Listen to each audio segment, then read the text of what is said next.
Good evening, friends. Today I will tell you one very good story. The story is from Mahabharata. The story is about how a teacher removed the blindness of a student. This is a very famous story, very beautiful story, right? So, once upon a time, there was a teacher. There was a teacher called Ayodhya Dhama. Ayodhya Dhama. Ayodhya Dhaumya. Okay? There was a teacher called Ayodhya Dhaumya. And he has got many students. All were wonderful students. Here the story is about one such student who is called Upamanyu. Ayodha Daumya was the teacher and Upamanyu was the student. Right. This teacher was very famous teacher. His students were very famous. Even Upamanyu was also very good student, very brilliant student. He's a little kid at that time. He's very obedient. He's very lovely. He's very intelligent. This Upamanyu. This little kid, Upamanyu, is very intelligent. He was little fat also, little plump also. But he's very obedient. He would do whatever his master would say, right? Whatever the Daumya, the teacher would say.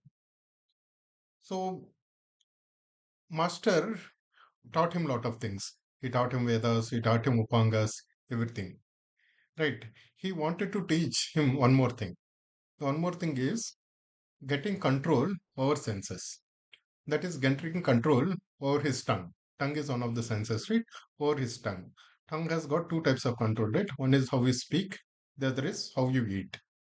This fellow, the master, wanted to teach him how he should control his tongue in terms of eating food. Right? He wanted to teach him the discipline or the tapas, that penance. Right? That is a lot of us, lot of people we do upavasas also. Right? That is also kind of getting the discipline of controlling your food. Right? He wanted to teach him.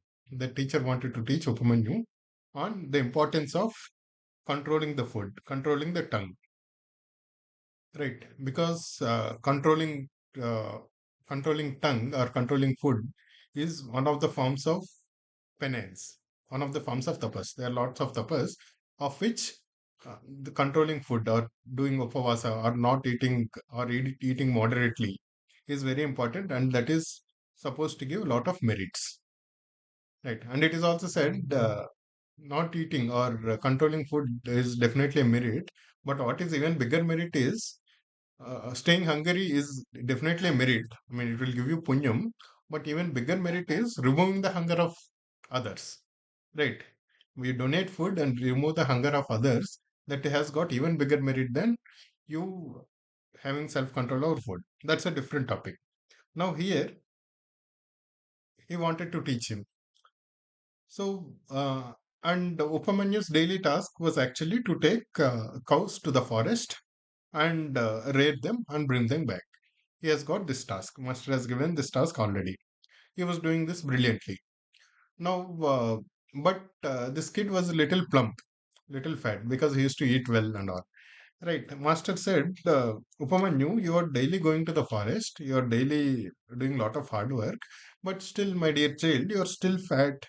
How is it possible? What are you eating? Right, master has given this task, which is a difficult task, right? Taking all the cows to the forest daily and then walking such a long distance and bringing them back. It is such a difficult task. But Upamanyu is not getting tired and he is still very plumpy, very fat. Not very fat. Okay, he's a little overweight. How is it possible? Has asked Upamanyu, what are you eating? How are you getting food, my dear child? Then the child replied, Master, daily I'm begging also. Along while I go to the forest and I'm begging, I'm getting food, I'm eating that. Then the master says, Child, whatever you beg, ideally you are supposed to give it to the institute or give it to me. You're not supposed to eat it all yourself. So, going forward, what you do, whatever you are begging, you first you give it to me. So, master wants him to control that food. Then, okay, sir, okay, master, Upamanyu agreed. So, after few days, Upamanyu is still plumpy only. He hasn't lost weight. Master has got again doubt. This fellow is not, nowadays, he's not begging, or he's anyway depositing all the whatever alms he's getting outside, he's depositing here, but he's still looking fat. Then he asked Upamanyu, my dear child, what are you still eating? How are you still fat? What are you still eating? Um, then Upamani said, Master, I am doing begging again, but first time whatever I am getting, I am giving it to you. And second time I am going back again and begging again. And whatever second time I am getting, I am eating. I am not getting as good as the first time, but still whatever I am getting, I am eating. Then the master says, see, son, if you do begging twice, that is a problem because you will actually stop others from getting the food because whoever is the donors are they have also have limited capacity. If you only go twice, you are eating into the share of other people who need food. So you should not do that. Then the Upaman said, okay, master, I will not do begging twice. And then he went. So this continued. Upamanyu stopped begging for the second time. Then after few days, Upamanyu was still plumpy only. The master called him in again. My dear child, what are you eating now? You stopped begging, right? Then Upamanyu said, Master, we have lot of cows, right? Anyway, I take them to the forest. I'm drinking their milk. Then the master said, my dear child, you are not supposed to do that because I did not give you permission to drink the milk. The milk of these cows is for the ashrama, is for the entire Gurukul. You should not be doing that. That is to be used here. You should not be drinking milk from the cows. That is the milk belongs to the ashrama and the milk belongs to the cows also. They are supposed to drink. If you are drinking, they will not have enough milk. Right. Then Upamanyu, being an obedient student, he said, okay, master, I will not drink milk. Then after few days, it continued and he is still plump. Then the master again asked, Upamanyu, what are you doing now? How are you eating? My dear child, you are not drinking milk also. Then the Upamanyu said, Master, I have stopped drinking from the cows directly. But when calves are drinking, right, some froth is coming out and I am drinking that froth which is which is overflowing from the cows udders, and while cows are drinking, something is flowing down. I'm drinking that. Then the master said, Upamanyu, you should not do that because these calves are very generous. They don't want to stay hungry, and that's what they will do. While you are drinking, they will stop their share and they will let you drink, and intentionally they will throw a lot of milk also for just for you, and they themselves will not take the complete share. Right, you should not do that. Then Upaman said, okay, master, I will not drink the froth also. Then this continued. Now Upamanyu has lost out of ideas. He doesn't have anything to eat or anything to drink. And one day he became really, really hungry. And he was not in a position to eat anything. He was not getting any food. So then what he did, he took the leaves of Arkapatra. Arkapatra is one plant. Arka is called the sun god. Arka is sun god. So this plant is named after Arka. This plant. This Arkapatra, he took the leaves. These are medicinal leaves. These are used in medicines, but at the same time, these leaves are little dangerous leaves also. Right. And he lost his eyesight because these are reactionary leaves. These are very reactive leaves. And because of that reaction, he lost his eyesight. Now, suddenly, he has lost his eyesight and he can't see anything. He can't do anything. And he didn't come back that home that day. He didn't come back to the ashram because he lost eyesight. He got lost and he fell into a deep pit. He fell into a deep pit and he couldn't do anything, and he was lying in the deep pit. Now, the night happened, and this fellow did not return. Upmanu did not return. The master got really worried. This son, what is he doing now? Oh, is it that because I have given him very strict treatment, he has got angry and he has run away? What is he doing now? And he got really worried. Master is actually very fond of the student. He is fond of every student, just that he wants to put more discipline. That was the idea of the master. Now the master is really worried, and he started running into the forest and shouting, "Upamanyu, Upamanyu, where are you, my child? What have you done? Please come home." He started uh, he started screaming loud in the night in the forest. Then when he was shouting like that, at some point Upamanyu also heard this and said, Master, I fell in a pit in this pit, and I've eaten some leaves and I have become blind.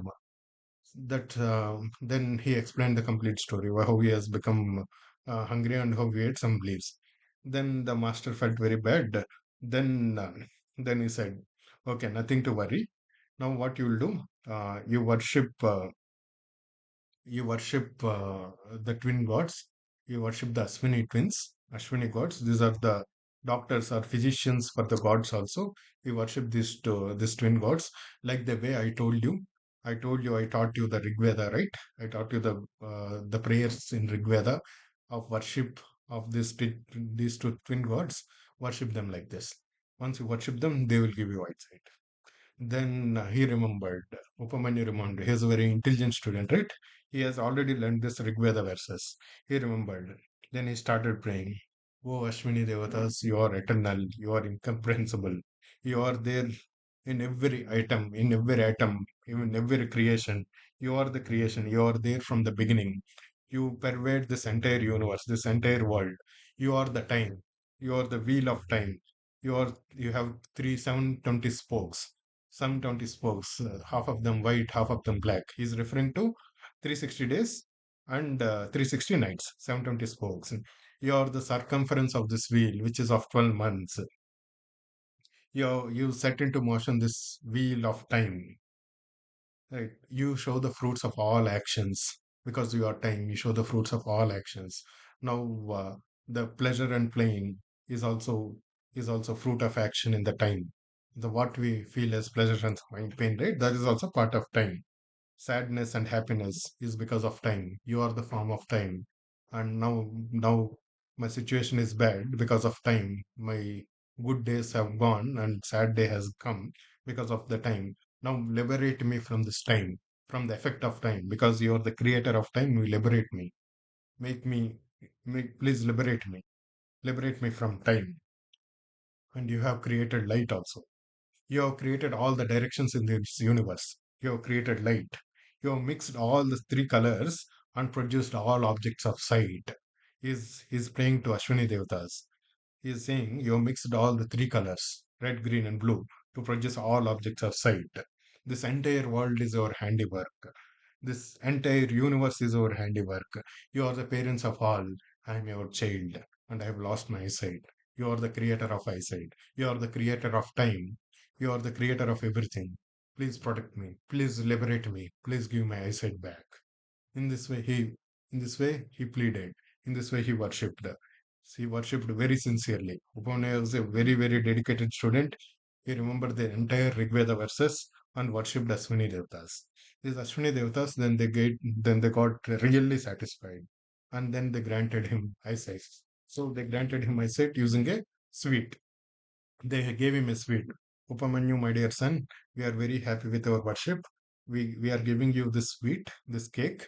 Will please have it? Then you will get back your eyesight. Then, uh, then Upamanyu said, "Okay, I'm very thankful to you, but please give me permission to offer this sweet to my master, to offer this cake to my master, because my responsibility is whatever I have earned, I should give it to my master. So please pardon me to give it to my master." Then the Ashwini Devata said, "You don't need to give it to your master. You can have it yourself." Then he doesn't agree. He didn't agree. Upamanyu didn't agree. He said, but it is part of my duty. I have to give it only when he gives permission, I'll have it."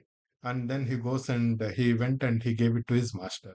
The master gave permission and he had the entire cake. And then Ashwini Devatas again blessed him. You, in despite having lost your eyesight, you're still very firm and very obedient and very respectful of your master. That's why, because you have taken this cake, your teeth will turn gold also. Right there, and you will have eternal fortune. You will have very good fortune. They blessed him. The Ashwini Devatas blessed this Upamanyu. And ever since then, Upamanyu went on to become a great sage. This Upamanyu, he's become very famous after that. He continued his education at his master, and after that, he became a very big devotee of Lord Shiva. And he has become such a great devotee. And in the later part of Mahabharata, when Krishna wanted a son, when Krishna wanted a beautiful son, He went to Himalayas to worship for Lord Shiva. And at this point, the same Upamanyu instructs him how to worship Lord Shiva. And he even instructs Krishna on the Shiva Sahasranama, the thousand names of Lord Shiva. So Upamanyu became such a great sage after that with this incident, and because he was naturally very obedient and he was naturally very intelligent and very hardworking, he became a really big sage. He became such a huge sage and so famous that he even instructed Lord Krishna himself then on the way to worship Lord Shiva. And Krishna followed the same method and worshipped Lord Shiva for 1 year to get a son. So the worship, this is a beautiful chapter. This worship is about Shiva Sahasranama, Shiva Sahasranama Stotra, and Upamanyu has got lot of other credits. He created lot of forms and he created entire literature on how to worship Lord Shiva. That is a beautiful story of Upamanyu and his teacher. So the teacher, please note the story. Please note the beauty here. Upamanyu knew the Rigveda at that point. Upamanyu knew already the verses of the Rigveda, but it is the teacher that gave him the direction on using that verses at that particular point when he lost his eyesight. And the teacher gave him eyesight. So the teacher is the one who gives eyesight literally and figuratively also. Even Lord Krishna, he gave eyesight figuratively to Arjuna when he was lost, feeling lost in the battleground, and he was not one willing to perform the war. Krishna gave him the figurative eyesight that what is true, what is temporary, what is real. Arjuna was not able to see. Krishna gave him that eyesight to see what is real, what is temporary. He gave eyesight to Dhritarashtra also, and even showed him his full form. And Dhritarashtra didn't want to retain that eyesight, so we left it. Right. So there is a beauty of teacher. Teacher, he is supposed to give eyesight literally and figuratively, and he is supposed to show the way. Right. Hope you enjoyed uh, this story, this beautiful story, the story of Upamanyu and his teacher Ayodha Dhaumya. Right. Please comment. We'll bring up. I'll share more stories with you. If you have enjoyed this story, please comment. All the best. Thank you, guys. Take care. Bye bye.